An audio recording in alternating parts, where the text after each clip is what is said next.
Hey, what's going on, guys? It's L3 here, and I have some more Assassin's Creed Brotherhood gameplay for you. And today we're playing a player match wanted, so I am kind of being more casual with it, having some fun. And this match is actually pretty fun.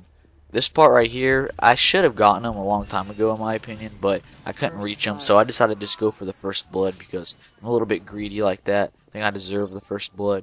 And I also try to get the first stun too, and there we go, got the first blood, got the first stun, so I can rest easy now.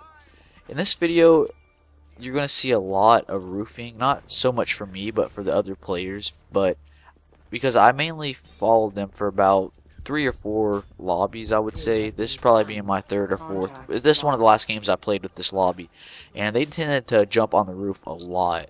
And now you think that guy using disguise right there, he did it very well, by the way. You think it'd be easy going, but after this, it's like something was exciting on the rooftop, and I missed it. I'm not really sure what was up there. But I looked up there and I don't find anything that exciting. I don't think it's that cool, to be honest with you. But they find something so exciting. So whatever, if they want to go up there, that's fine.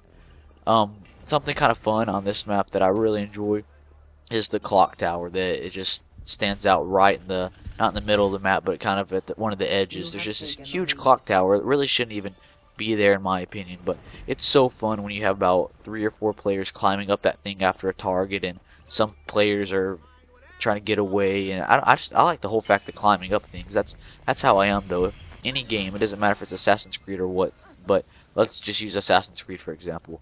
If my main mission is to kill a target and whatever, and I have to kill a target in a limited amount of time, so I'm running there, and then I see a tower that sticks out way into the sky. I see it in the background, or I see it to the side of the mission or something.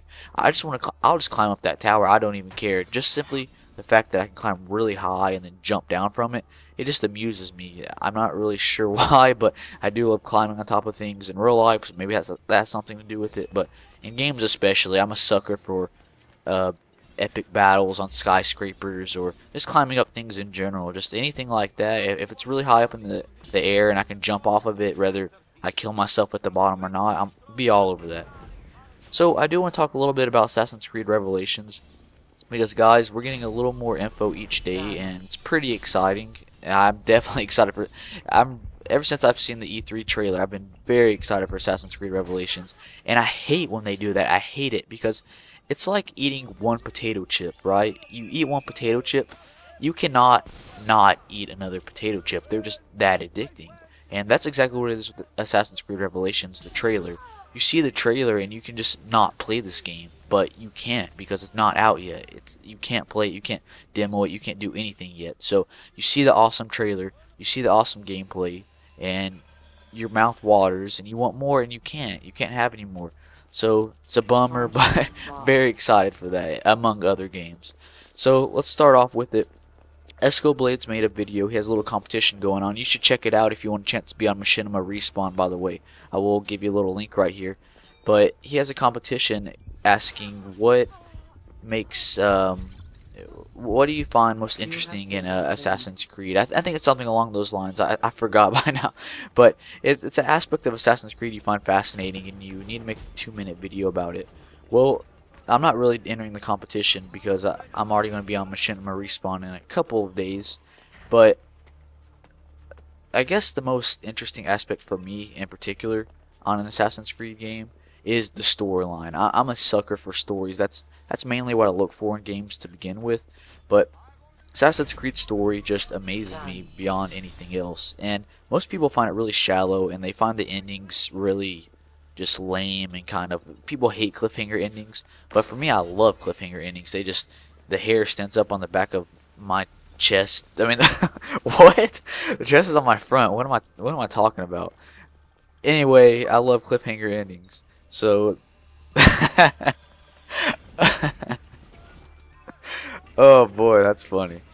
But anyway, like I say, cliffhanger endings are awesome. But the Assassin's Creed story, the whole Assassin's, what am I trying to say? The whole Ezio and Altair story themselves is pretty cool. You know, hunting the Apple of Eden and killing the Templars and blah blah all that. But what really fascinates me the most is the whole Desmond side of it, and the whole out there theories it has.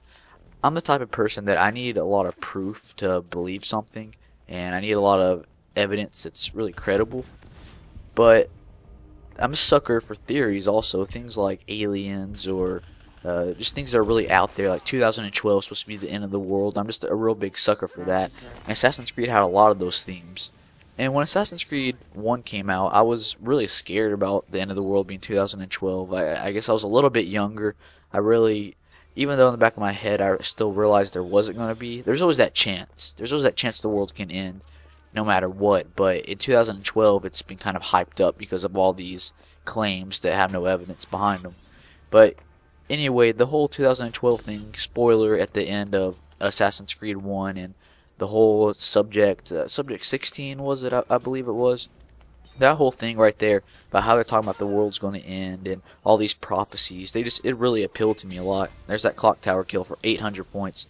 Damn, I must have been a points pinata there. That is ridiculous. But the whole prophecy thing and theories, I love that out there thing. So that's one thing that stood out to me the most. But oh yeah, I didn't even talk about Assassin's Creed Revelations, what I'm looking forward to. Again, that kind of brings me around to the story. The story is going to wrap up nicely because I've grown quite attached to Ezio and I missed Altair. And for both of them to be in the same game, Jesus, man, I can't even think about it. This is freaking, it's going to be amazing. Oh boy, it's going to be awesome. So both of them in the same game, that's just too much epicness to even stand, I think. I don't even know if my head's going to be able to stay on my shoulders, to be honest with you. So the story's going to be good. It's going to be great to see how it wraps up. I really hope it doesn't end. At the same time, I do, because I hate when series are really drawn out. And I think when they should end like that. Like, maybe not the whole Assassin's Creed series, but the whole trilogy of, Altair and Ezio. I think that if it ends great, it should stay that way. It shouldn't really be milked out for all of its worth, because when you get like that, it kind of ruins any value it had. It's almost like if another Harry Potter movie was made just now, or another book was made. It ends on a good note. People are sad about it. In the back of their head, they want more, but you really don't want to take away from it, in my opinion. So that's that. The multiplayer looks pretty promising, but I hate to say this, but I'm kind of skeptical about it.